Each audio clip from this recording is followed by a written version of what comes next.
Well, hello guys and welcome to another video from Ben CS Self Study. This video is going to be a bit different because we are not going to discuss about academics. Rather, I thought we should be discussing about a current issue, which is the crude oil price crash. So, for those of you who don't know what happened on the 20th of April 2020, the crude oil prices for May contracts took a major hit due to the excess of supply over the demand.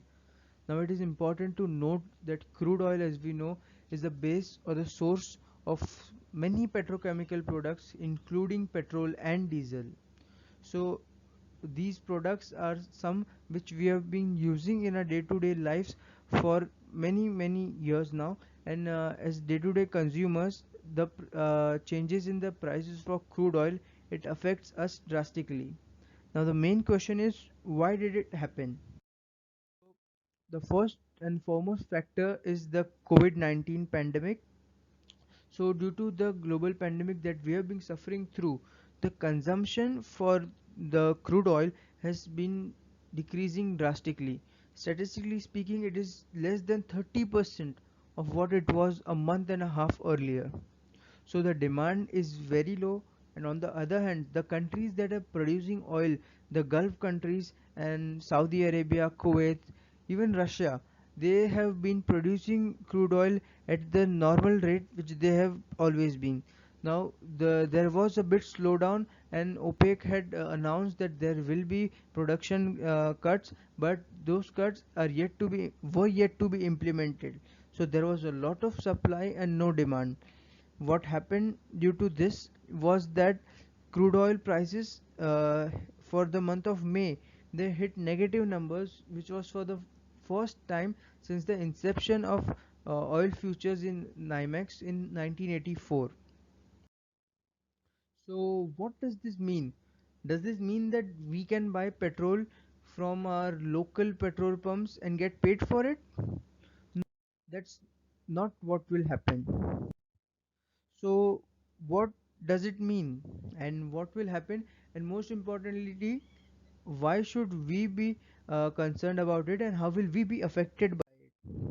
Well, to explain things in detail, in layman terms, trades can be made for the future prices of crude oils in the markets, and this is called oil futures. In future segment, the trades are made for a period of 1 month. So there are 1 month contracts, and at the end of the month, you can either roll over your position, that is, you can renew these contracts, or you can take the physical delivery. Now, what happened is that when the crude prices, as I said earlier, there was already a downfall. So when they reached the level of around 18 to $20, the people thought that this was a right time to buy, and so that when the prices increase eventually, they can sell it for a higher price and have maximum profits. But what happened instead was that a week before the uh, expiry, which was the expiry was on April 21st. So a week before that, what happened was that the people who had already bought these crude oil, these commodities, they started panicking. Why did they start panicking?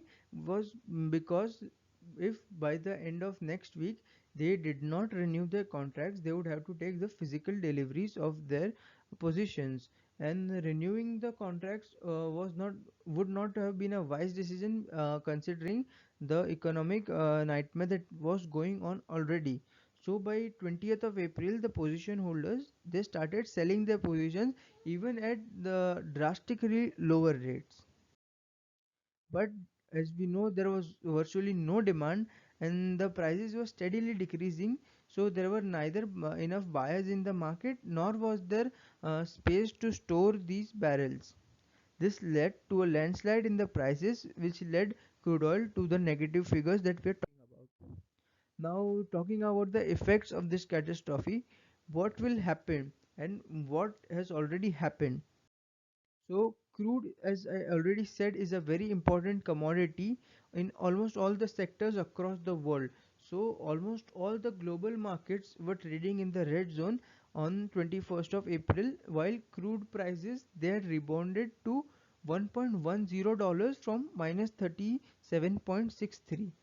despite the fact that currently it is trading at $16.8 as of now, as of 23rd of April. The damages that have already been done, and the oil producing countries have now announced to increase the production cuts that were already announced by OPEC in order to smoothen the situation, which has helped crude to recover. Most importantly, many oil companies, so we are talking about the exploration and the manufacture, the exploration and the production companies. They were having a very good time a few months earlier. So what they did was they took a lot of debt to expand their operations, and now they are facing bankruptcy. According to a research by CNN, if crude oil keeps on the price of around $20 by the end of 2021, there will be 533 oil companies just in the United States will be who will be filing for bankruptcy. So this is a major blow to the global economy, and I think this might be a platform for what we see as a future economic crisis. Thank you so much for watching this video. I hope you liked it, and please subscribe to our channel so that we can bring more such content for you, and also press the bell icon so that you get notified every time we upload a video. Thank you for watching. Have a great day ahead.